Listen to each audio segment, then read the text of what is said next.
आंसू तुम्हारी प्रार्थनाएं हैं।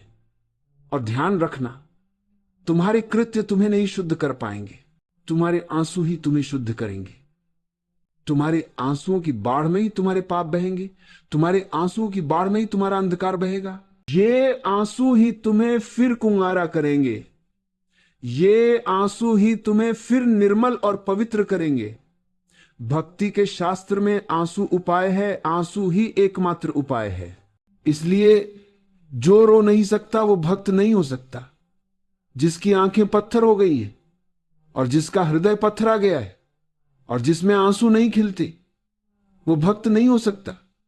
भक्त होने की क्षमता उसी की है जिसकी आंखें सरलता से गीली हो सकती है, जिसका हृदय आंसू उंडेल सकता है। जिसके भीतर भावना है वही भक्त हो सकता है, जिसके भीतर भाव है वही भक्त हो सकता है। और भाव के पास शब्द नहीं है, भाव के पास आंसू है, भाव के पास तर्क नहीं है, भाव के पास नाच है, गीत है, गान है। इसलिए तो मीरा नाची, रोई, गाई। आने दो उन आंसुओं को, सहयोग करना, रोकना मत। तुम्हारी जद धारणाएं कहेंगी कि क्या करते हो, मर्द होकर और रोते हो, पुरुष होकर रोते हो, ये तो स्त्रियों का काम है।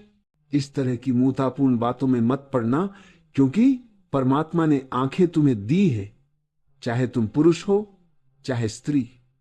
और आंखों के पीछे उतनी ही आंसुओं की ग्रंथियां दी है, चाहे स्त्री हो चाहे पुरुष। कुछ भेद नहीं किया है।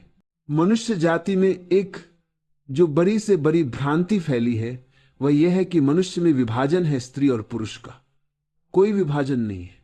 जहां तक परमात्मा को पाने का संबंध है, जरा भेद नहीं है। जहां तक जीवन की किसी भी गहरी सच्चाई का संबंध है, कोई भेद नहीं है। अगर भेद है तो बहुत शारीरिक है, जैविक है। तुम्हारी आंखों के पीछे यश उतने ही आंसू की ग्रंथियां हैं जितनी किसी स्त्री के पीछे। तो तुम्हारी धारणा अगर कहे कि रो मत, मर्द होकर रोते हो, कोई क्या कहेगा? छोटे छोटे बच्चों से हम कहने लगते हैं कि अरे तू रो रहा है, अब तू बड़ा हो गया। छोटे छोटे बच्चों से हम कहने लगते हैं कि तू लौका होकर रो रहा है। ये क्या लौकियों जैसी लौकियाना बात। बेचारा छोटा सा बच्चा रोक लेता अपने आंसू, पी जाता आंसू,